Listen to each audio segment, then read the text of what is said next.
voices of hundreds of airplanes, of war jets, the bombings, the shaking windows, making their effects on all of us. Shalom Aleichem, Shabbat Tov, and many blessings. We had a very complex Shabbat in Israel.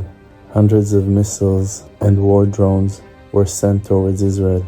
Also where we were located in the north, the sky at night on Shabbat was like a Star Wars scene.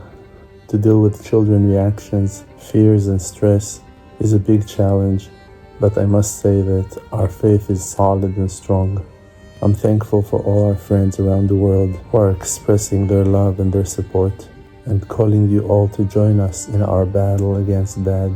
We're doing the best we can from here to protect the world and to make it a better place as the challenges of our exile continue to grow.